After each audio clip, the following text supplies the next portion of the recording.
Hello friends, this is a case of left-sided indirect complete inguinoscrotal hernia. Here we are standing on the right of the patient, left side is the head and right side you can see this is the leg end. So whenever you have to perform the left hernia surgery, you have to stand right to the patient, and after putting all the port you have to go near the right shoulder, and monitor should have position at the left hip. So here we have started the pneumoperitoneum by varus needle, and approximately 3.5 liter gas was used. This is a young male, and probably he has the inguinal hernia on the left side since childhood. In those type of cases where the complete inguinoscrotal sac is there, many a time it is not possible to remove the entire sac. So probably you might have to cut the sac and leave little amount of sac in the scrotum. So here we are introducing 10 port, optical port, and we are performing this surgery by ipsilateral port. Most of the inguinal hernia now we have started performing by ipsilateral port. That has advantage that your arm will not remain abducted, and you will have, this is left sided, you can see this is a telescope entering into the sac and it's going long way inside the scrotum. So we will start our dissection from the medial umbilical ligament. Medial to medial umbilical ligament, you cannot go. Here we can see that inferior epigastric vessel is just started visible. This is inferior epigastric vessel. So you have to be careful about that. And we are using harmonic here to incise the peritoneum. And we will start from medial umbilical ligament and we will go towards 10 o'clock position, and approximately 6 centimeter lateral to the outer margin of the defect we have to go. Generally we use the mesh 12 plus defect, or in the tape we use 8 plus defect. So vibrating jaw of harmonic is taking a good plane because it vibrates and break hydrogen bond, so you can easily dissect it. And once we have given the incision, after that we don't use any energy. After giving the incision to the peritoneum in all the hernia surgery, we perform it by two atraumatic graspers. We don't use any hook or scissors, and we do the blunt dissection. Even semi-traumatic grasper we don't use because that will create the window formation in the peritoneum. So here we can see this is a lateral dissection, and slowly it is separating, and this lateral pocket has been made at the triangle of pain, and you have to pull the peritoneum inferomedially. Below you can see sigmoid colon, but we don't mobilize sigmoid colon. Once you will mobilize the peritoneum, sigmoid will automatically drop together with the peritoneum. So this lateral dissection is over. After that we will go medial. Here you can see nerve is also visible, that is LFCN. GFN will be more medial, LFCN lateral.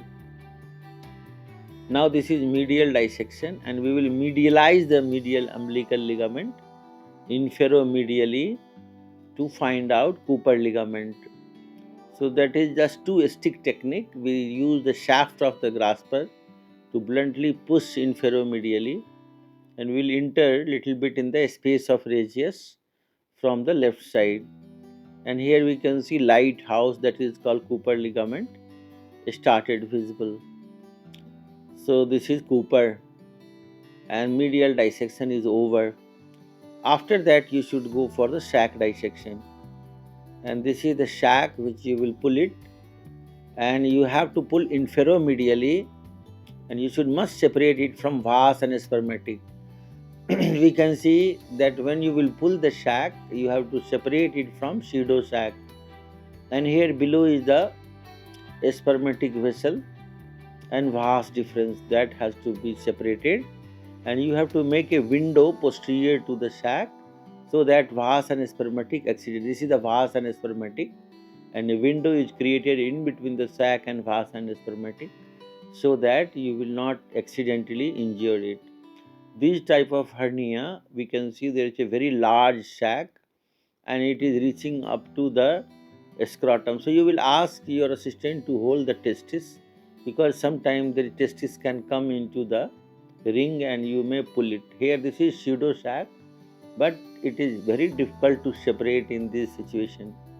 And in this situation, if we feel it that it is not possible to separate completely, then it is better to struggle, you may cut it. So here we are trying to pull it, but it is not separable, it is inseparable. In those situations, you can use harmonic scalpel and directly you can cut the sac. Taking care that towards the which is going towards the scrotum, that should remain open, it should not seal by the harmonic. And now it is over. We are inspecting for any bleeding. It's beautiful, there is no bleeding, and it is over. Now this is triangle of dome, vas and spermatic vessel, Cooper ligament, inferior epigastric vessel, triangle of doom, triangle of pain, and trapezoid of disaster. All is nicely visible. These are nerves also visible. After that, we will put the mist, and mist has to be spreaded over all the myopectineal orifice. And inferomedial end of the mesh should go to the Cooper ligament. So this is on the lighthouse on the Cooper ligament. And now we will do the fixation of the mesh. This is mesh fixation. We are using Pro Tack, that is titanium tacker, and only one tacker we apply over the Cooper ligament, and another we apply complete superolateral over the arc of transversus abdominis muscle. So only two tacker we use our hernia surgery. We don't use much because pain will be more. And after that, we will decrease the pressure of pneumoperitoneum. This is inferior epigastric. Always take care that accidentally you should not fire your tacker over the inferior epigastric vessel.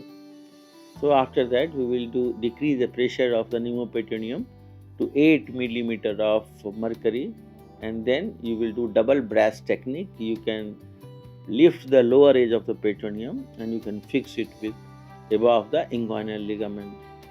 So this is a very interesting case, simple case rather for the, and take care that accidentally you should not fire it over the inferior epigastric vessel.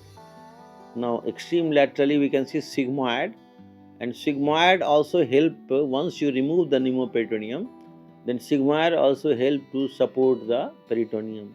Right now you can see sigmoid is stretching because there is pneumoperitoneum, but once the abdomen will be deflated, after that sigmoid will become loose and it will go to the natural position.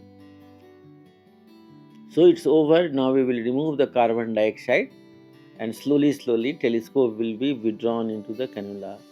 So thank you very much for watching this video. This was a simple case of hernia surgery.